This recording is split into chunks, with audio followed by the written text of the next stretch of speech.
Hello, welcome to Top Trading Edge. Today, Monday, 21st November. Let's take a look at the market conditions. So, same thing. Today we had the doji candle right here, as you can see here. So, what does it mean, doji candle? Doji means market is in decision, could go north, could go south, right here. So, market went up, went down, and we end up back in the same spot where we were. So, what does it mean? Market could go north or south. That's what it could be for tomorrow. Either direction it could go. But couple of things I noticed today. So just want to give you a heads up here. There's one more thing I noticed is sector rotation. So this is where I like to show you something.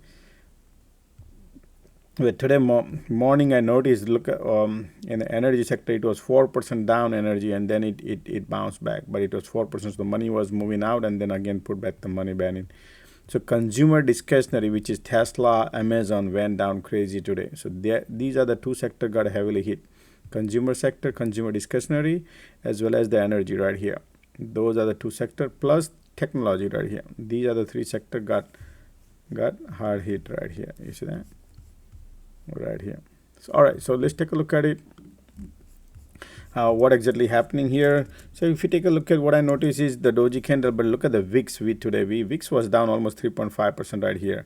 Somehow, some reason, so there is no volatility in the market, and I think not in much demand because everybody probably on a vacation mode, probably because of the Thanksgiving coming here. This is the short week for the market, where Thursday would be off and Friday would be a half day for the market. So pretty much 2 days left in the market if you calculate. That's the reason. A lot of not much position open. So just consider like that, okay? So that's the one part. And also I noticed about the Apple. If you take a look at the Apple, look, market had a doji candle, but Apple was selling up. So resistance building up right here, sloping resistance right there. Got a rejection, got rejection second time, and we are heading down now. So Apple got rejection and Apple is heading down right here. So Apple next support is around 146. That's what we need to watch on Apple. What else do I look like? Do I need to look into it? Which was Amazon right there. Same thing. Amazon got rejection right here. We have the gap to be filled right here. Gap. Amazon has a gap to fill, which should be around $89 right here. So Amazon need to fill the gap right here. And let's take a look at the Google. What happened? Google sloping resistance building up right there. We got 1, 2, 3, 4, 5 days, and we finally give up, and Google is heading down. So where Google can go, there's a gap down here to fill, which should be right here. That's the Google has a gap to fill. That probably next week probably could happen, that also. Now what else? Tesla. Let's take a look at the Tesla. Okay, remember Tesla, we guys said $200 right there, and since then we said is giving up the support, and that support gave up fast, and then 180, and then look at that, the bear flag I announced right here. Once we set up the bear flag, is on a daily bear flag, and I say, wow, if that bear flag happens, we're gonna go down more. And look at that, our price target was 167. We touched down right there. And now we broke basically Tesla is like 52 weeks low, like 100 weeks low, I would say right now. So 2022, we had the same price. That price was in, look, November 20, almost 22 years low right there.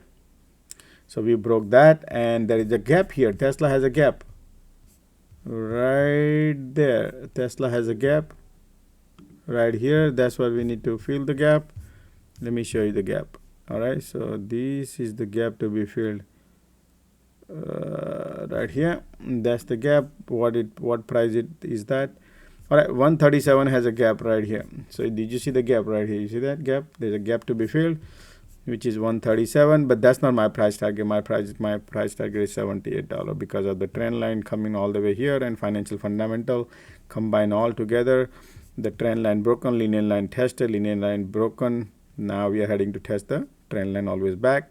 That's the parabolic move. Tesla had it. We are going to test this $78 financial fundamental as well as technicals as well as macro if you combine, and look like that's what market is basically doing right here. Okay, so there's a gap here, 137. Market is heading to fill the gap. It's not happening tomorrow. Okay, guys, it's just it's just taking a little time. Many people are saying that, right now Tesla losing $10 billion a day. Well, yeah, that's the things when this price to earning, basically price to earning ratio is too high. That's what it is.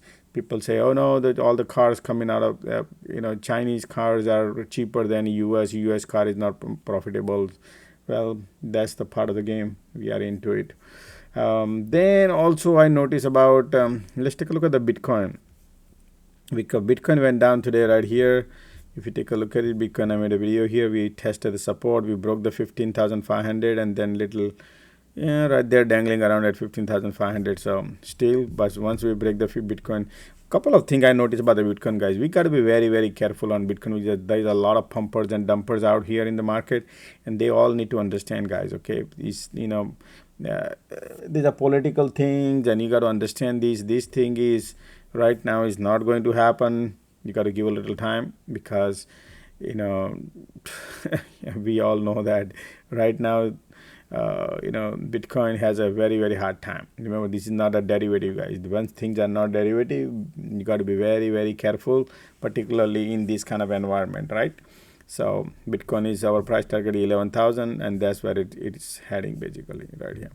How about the gold? Let's take a look at the gold. Gold got a rejection. We mentioned about it. W pattern finish, and we got rejection right here. So gold is 1744 today, but we are heading to a test 1700, around 1700 right there. That's what the 100-day moving average is. The yield is not too much went down yield, but 20-year yield is still right there. 30-year yield is still right there. Most important part I wanted to mention to you is the Dixie dollar right here. So dollar just bounced from the 200-day moving average, which we talk about it. So where could go? It could go to 100-day moving average around 109, 108, 109 is heading right now. All right, because the US dollar is a shortage in the market. Everybody's in demand. Everybody's like, every other country right now, basically, they are trying to raise the rate, but they are so much afraid in raising the rate. So the dollar is very, very strong against all the currencies right now. Then look at the oil, US. Well, we touched down the oil right here, and then all of a sudden OPEC came out and said, hey, we're not gonna basically they said we're not gonna cut the oil, we're gonna continue not raising the cut. That's what they said. So anyway, oil is not going to now, the support is right there, but this is the area it could bounce. This is the M pattern as we discussed. M pattern, it's gonna compress out here and eventually it could break also. But hey, that's the game. That's the part of the game. And well, that's about it right now. Let's take a look at it tomorrow morning, because market right now is in a holiday mood. So nothing is happening right now. As you can see, also VIX also, I was focusing on VIX. VIX, if you can take a look at the oscillator right here, we are very close to the bottom in out, so maybe couple of $1, $2, that's it, and then market. So VIX could touch the 20. That means market could bounce. Okay, market could go down, VIX could go up. That's what I mean. Inverse, right? VIX is inverse, volatility index.